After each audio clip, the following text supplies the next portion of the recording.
की इस वीडियो में आप रसपान करेंगे वैशाख मास महात्म्य के 26वें अध्याय का, जिसमें आप वैशाख शुक्ल द्वादशी के महत्व को जानेंगे। तो इसीलिए हो सके तो वीडियो को पूरा देखिएगा, कथा को पूरा सुनिएगा और अगर वीडियो अच्छी लगे तो लाइक एंड शेयर कीजिएगा और चैनल पर नए हैं सब्सक्राइब नहीं किया है तो सब्सक्राइब भी कर ही दीजिएगा। और आज का यह 26वां अध्याय शुरू करने से पहले चलिए जान लेते हैं कि कल यानी कि 25वें अध्याय में क्या हुआ था। तो कल अध्याय में हम सब ने धर्म वर्ण की सुंदर कथा को सुना कि कैसे उसने अपने पितरों को नरक से मुक्ति दिलाई। और अब आज का यह 26वां अध्याय हम भगवान श्री गणेश का ध्यान करते हुए शुरू करते हैं। तो बोलिए श्री गणेश भगवान की जय। श्री सुतदेव जी महाराज ने मिथिलापति के राजा शुद्ध कीर्ति को कहा कि जो मनुष्य अक्षय तृतीया को सूर्योदय काल में प्रातः स्नान करते हैं और भगवान विष्णु की पूजा करके उनकी कथा सुनते हैं, वो मोक्ष के भागी होते हैं।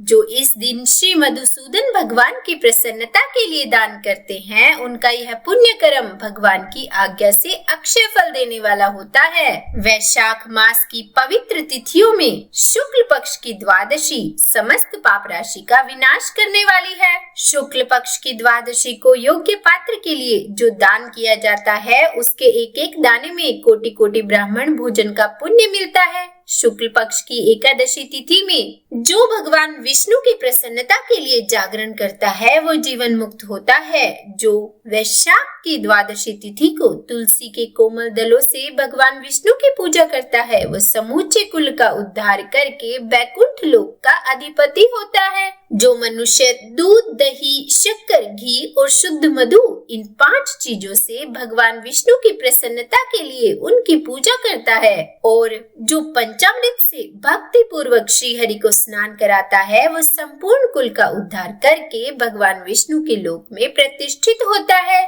जो शाम के समय में भगवान विष्णु की प्रसन्नता के लिए शरबत का दान देता है, वह अपने पुराने पापों को शीघ्र ही त्याग देता है। वैशाख महीने के शुक्ल पक्ष की द्वादशी में मनुष्य जो कुछ पुण्य करता है, वह अक्षय फल देने वाला होता है।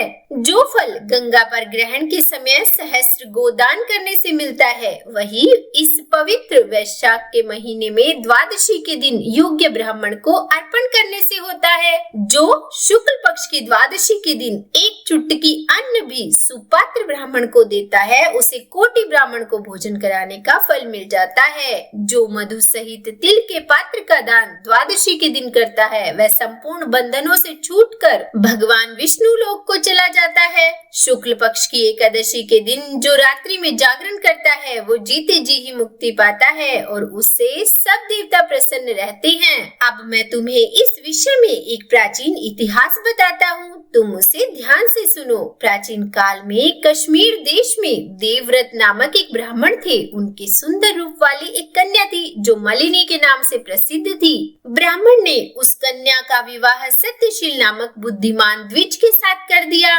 मलिनी कुमार्ग पर चलने वाली, पर पुरुषों से गुप्त संबंध रखने वाली, व्याभिचारिणी होकर स्वच्छता पूर्वक इधर उधर रहने लगी। वो केवल अपनी इच्छाओं को पूरा करने के लिए, अपने सुख के लिए और आभूषण धारण करने के लिए पति का जीवन चाहती थी। वो अपने पति की शुभ चिंतक नहीं थी। उसके घर में कामकाज करने के बहाने उपपति रहा करता था। सभी जाति के मनुष्य शरणागत के रूप में उसके यहाँ ठहरते थे। वो कभी पति की आज्ञा का पालन नहीं करती थी और इसी दोष के कारण उसके सब अंगों में कीड़े पड़ गए, जो काल अंतक और यम की भांति उसकी हड्डियों को भी छेद डालते थे। उन कीड़ों से उसकी नाक, जिह्वा और कान कट गए। उसके स्तन और उंगलियां गल गई। उनमें लंगड़ापन भी आ गया और इन सब कलेशों से मृत्यु को प्राप्त होकर वो नरक की यातनाएं भोगने लगी।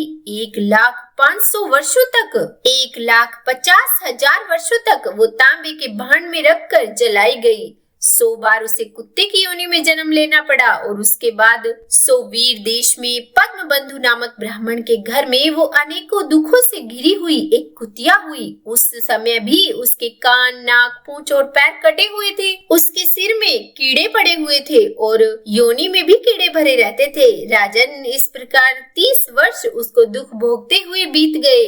एक दिन वैशाख मास के शुक्ल पक्ष की द्वादशी तिथि को पद्मबंधु का पुत्र नदी में स्नान करके पवित्र होकर भीगे वस्त्रों से अपने घर आया। उसने तुलसी की वेदी के पास जाकर जाकर अपने पैर धोए। देहद योग से वो कुतिया वेदी के नीचे सोई हुई थी। सूर्योदय से पहले का समय था। तब ब्राह्मण कुमार के चरणोदक से वो नहाई गई और तत्काल उसके सारे पाप नष्ट हो गए। फिर तो उसी क्षण उसे अपने पूर्व जन्म का स्मरण भी हो गया और पहले के कर्मों की याद आने से वो कुतिया तपस्वी के पास जाकर मनुष्य की भाषा में दीनता पूर्वक पुकारने लगी और बोली, हे मुनि आप मेरी रक्षा कीजिए, हे मुनि आप मेरी रक्षा कीजिए। उसने पद्म बंधु मुनि के पुत्र को अपने पूर्व जन्म के बुरे आचरणों का पूरा वृत्तांत सुनाया और कहा कि हे ब्राह्मण, जो कोई भी दूसरी युवती पति के ऊपर वशीकरण का प्रयोग करती है वो दूराचांडी मेरी ही तरह तांबे के पात्र में पकाई जाती है। पति स्वामी है, पति गुरु है और पति उत्तम देवता है। साध्वी स्त्री उस पति का अपराध करके कैसे सुख पा सकती है? पति का अपराध करने वाली स्त्री सैकड़ों बार पशु पक्षियों की योनि में और अरबों बार कीड़ों की योनि में जन्म लेती है। इसीलिए स्त्रियों को सदैव अपने पति की आज्ञा का पालन करना चाहिए। हे ब्राह्मण, आज मैं आपके सम्मुख आई हूँ। यदि आप मेरा उद्धार नहीं करोगे तो मुझे पुनः इसी यातना में पूर्ण घृणित योनि में आना पड़ेगा। हे विप्रवर, मुझ पापाचारिणी को वैशाख शुक्ल पक्ष में अपना पुण्य प्रदान करके उबारिए। आपने जो पुण्य की वृद्धि करने वाली द्वादशी की है उसमें स्नान दान और अन्न भोजन कराने से जो आपको पुण्य हुआ है उससे मुझ दुराचारिणी का भी उद्धार हो जाएगा। हे महाभाग दीन वत्सल, मुझ दुखिया के ऊपर दया कीजिए। आपके स्वामी जगदीश्वर जनार्दन तीनों लोकों के रक्षक है, उनके भक्त भी उन्हीं के समान होते हैं। हे दीनवत्सल, मैं आपके दरवाजे पर रहने वाली कुतिया हूँ, मुझ दीनों के प्रति दया कीजिए, मेरा उद्धार कीजिए। उसके इस प्रकार के वचन सुनकर मुनि के पुत्र ने कहा कि हे कुतिया, सब प्राणी अपने किए हुए कर्मों के ही फल भोगते हैं। जैसे सांप को दिया हुआ मीठा दूध भी सिर्फ विष की ही वृद्धि करता है, उसी तरह पापी को दिया हुआ पुण्य भी पाप ही बढ़ाने में सहायक होता है। मुनि कुमार के ऐसा कहने पर कुतिया दुख में डूब गई और मुनि कुमार के पिता के पास जाकर रोते हुए बोली कि हे पद्म बंधु बाबा, मैं तुम्हारे दरवाजे की कुतिया हूँ, मैंने सदा तुम्हारी जूठन खाई है, मेरी रक्षा करो, मुझे बचाओ, मेरी रक्षा करो। गृहस्थ महात्मा के घर पर जो पालतू जीव रहते हैं उनका उद्धार करना चाहिए, यह वेद वेदताओं का मत है। चांडाल, कौवे, कुत्ते ये प्रतिदिन गृहस्थों के दिए हुए टुकड़े खाते हैं, इसीलिए उनकी दया के पात्र हैं। जो अपने ही पाले हुए रोग आदि से ग्रस्त और असमर्थ प्राणी का उद्धार नहीं करते वे नरक में पड़ते हैं, यह विद्वानों का मत है। दयालु होने के कारण आप मेरा उद्धार कीजिए। दुख से आतुर हुई कुतिया की ये बातें सुनकर घर में बैठे हुए मुनि के पिता तुरंत घर से बाहर निकले। उस समय पद्म बंधु जी ने अपने पुत्र से पूछा कि ये सब वृत्तांत क्या है? तब पुत्र ने सब बातें कह सुनाई। उसे सुनकर पद्म बंधु जी बोले, बेटा तुमने कुतिया से ऐसा वचन क्यों कहा? साधु पुरुषों के मुंह से ऐसी बात नहीं निकलनी चाहिए। वत्स, देखो तो सब लोग दूसरों का उपकार करने के लिए हमेशा तैयार रहते हैं। चंद्रमा, सूर्य, वायु, रात्रि, अग्नि, जल, चंदन, वृक्ष और साधु पुरुष सदा दूसरों की भलाई में लगे रहते हैं। दैत्यों को महाबली जानकर महर्षि दधीचि ने देवताओं का उपकार करने के लिए दया पूर्वक अपने शरीर की हड्डियां तक दे दी थी। महाभाग पूर्व काल में राजा शिबी ने कबूतर के प्राण बचाने के लिए भूखे बाज को अपने शरीर का मांस दे दिया था। पहले इस पृथ्वी पर जिमूत वाहन नामक राजा हुए थे, उन्होंने एक सर्प के प्राण बचाने के लिए गरुड़ जी को अपना जीवन समर्पित कर दिया था। इसीलिए विद्वान ब्राह्मणों को दयालु होना चाहिए। क्या इंद्रदेव शुद्ध स्थान में ही वर्षा करते हैं, अशुद्ध स्थान पर जल नहीं बरसाते? क्या चंद्रमा चांडालों के घर में प्रकाश नहीं करते? इस प्रकार बार बार प्रार्थना करने वाली उस कुतिया को मैं अपने पुण्यों से उसका उद्धार करूंगा। और इस प्रकार कहकर पद्म बंधु जी ने संकल्प लिया और हाथ में जल लेकर बोले कि हे कुतिया, ले, मैंने अपने द्वादशी का महापुण्य तुझे दे दिया। ब्राह्मण के इतना कहते ही कुतिया ने सहसा अपने प्राचीन शरीर का त्याग कर दिया और दिव्य देह धारण करके दिव्य वस्त्र आभूषणों से विभूषित होकर 10 दिशाओं को प्रकाशित करती हुई ब्राह्मण की आज्ञा लेकर स्वर्गलोक को चली गई। वहाँ महान सुखों का उपभोग करके इस पृथ्वी पर भगवान नर नारायण के अंश से उर्वशी नाम की श्रेष्ठ अंगों वाली देवताओं की प्रिय अप्सरा हुई, जिससे योगी जन योग द्वारा प्राप्त करते हैं। ऐसे सुंदर रूप को उस कुतिया ने प्राप्त किया। उसके बाद पद्मबंधु जी ने मधुसूदन भगवान की प्यारी पुण्य बढ़ाने वाली स्थिति को संसार में प्रसिद्ध किया। करोड़ों सूर्य ग्रहण और चंद्र ग्रहण से भी अधिक पुण्य देने वाली और सब यज्ञों से अधिक ऐसी यह तिथि उस ब्राह्मण ने तीनों लोकों में सिद्ध कर दी। तो बोलिए विष्णु भगवान की जय। तो आज का यह 26वां अध्याय यही समाप्त हुआ। अब इसके आगे का वृत्तांत हम कल इसके 27वें अध्याय में सुनेंगे। और चलिए अब सुनाते हैं आपको सीता नितनेम की कहानी। इस कहानी को सीता माता स्वयं कहती थी और प्रभु श्री राम सुना करते थे। एक दिन श्री राम भगवान को किसी काम के लिए बाहर जाना पड़ा तो सीता माता कहने लगी कि हे भगवान, मेरा तो 12 वर्ष का नितनेम है, अब आप बाहर जाएंगे तो मैं अपनी कहानी किसे सुनाऊंगी। तब श्री राम ने कहा कि हे सीते, आप कुएं की पाल पर जाकर बैठ जाना और वहां पर जो भी औरतें पानी भरने आएंगी उन्हें अपनी कहानी सुना दिया करना। सीता माता कुएं की पाल पर जाकर बैठ गई। तभी एक वहां स्त्री आई। उसने रेशम की जरी की साड़ी पहन रखी थी और सोने का घड़ा ले रखा था। सीता माता उसे देखकर कहने लगी कि हे बहन, मेरा 12 वर्ष का नितनेम है, कहानी सुन लो। पर वह स्त्री बोली कि मैं तुम्हारा नितनेम सुनूंगी तो मुझे तो घर जाने में देर हो जाएगी और मेरी सास मुझसे झगड़ा करेगी, इसीलिए उसने कहानी नहीं सुनी और अपने घर चली गई। लेकिन उसके घर जाते ही उसकी रेशम जरी की साड़ी फट गई। सोने का घड़ा मिट्टी के घड़े में बदल गया। सासू ने देखा तो पूछा कि अरे बहू, ये किसका दोष अपने सिर लेकर आ गई। बहू बोली, माँ जी, कुएं पर एक औरत बैठी थी, उसने अपनी कहानी सुनने के लिए कहा, लेकिन मैंने नहीं सुनी, शायद उसी का यह फल मुझे मिला है।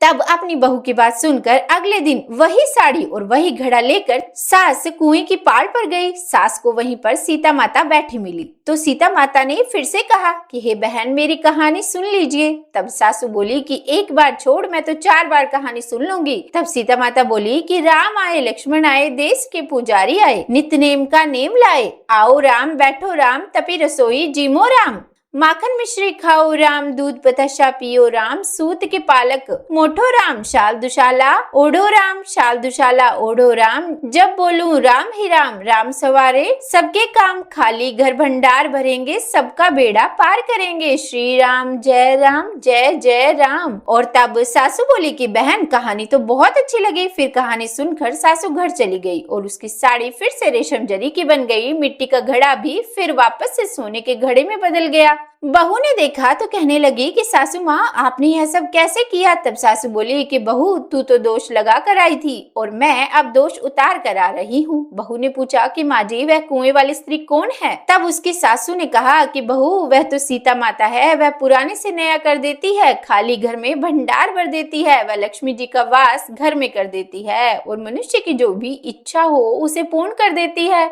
बहू बोली, माँ जी, फिर तो ऐसी कहानी मुझे भी सुना दो। तब सासू बोली कि ठीक है, बैठो, तुम भी सुनो।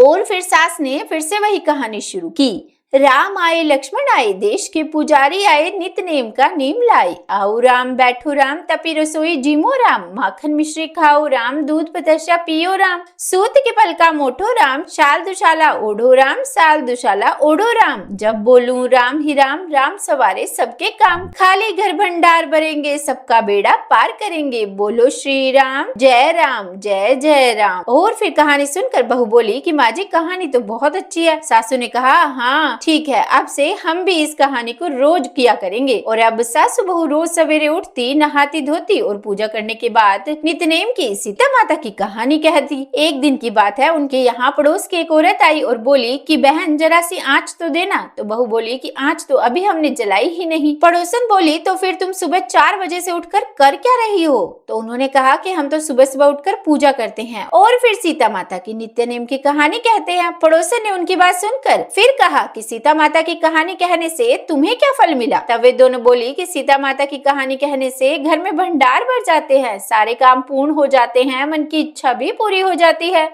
तब पड़ोसन ने कहा कि बहन, अगर ऐसा है तब तो मुझे भी वो कहानी सुना दो। तो बहू बोली कि ठीक है, तुम भी ये कहानी सुन लो। और बहू ने सुनाना शुरू किया। राम आए, लक्ष्मण आए, देश के पुजारी आए, नितनेम का नेम लाए, आओ राम, बैठो राम, तपी रसोई जीमो राम, माखन मिश्री खाओ राम, दूध बताशा पियो राम, सूत के पल का मोठो राम, शाल दुशाला ओढ़ो राम, शाल दुशाला ओढ़ो राम, जब बोलू राम ही राम, राम संवारे सबके काम, खाली घर भंडार बनेंगे, सबका बेड़ा पार करेंगे, श्री राम जय जय राम। और फिर पड़ोसन ने इस कहानी को सुना तो कहने लगी कि बहन कहानी तो बहुत अच्छी लगी। अब वह पड़ोसन भी नितनेम सीता माता की कहानी कहने लगी। कहानी कहने से सीता माता ने पड़ोसन के भी धन के भंडार भर दिए। देखते ही देखते अब तो पूरे मोहल्ले में नितनेम की कथा चल पड़ी और हर किसी की मनोकामनाएं पूर्ण होने लगी। हे सीता माता, जैसे आपने उन सभी के भंडार भरे वैसे ही हमारे भी भरना। कहानी कहने वाले, सुनने वाले और हुंकार भरने वाले सबके भरना। तो सभी प्रेम से बोलिए सीता मैया की जय।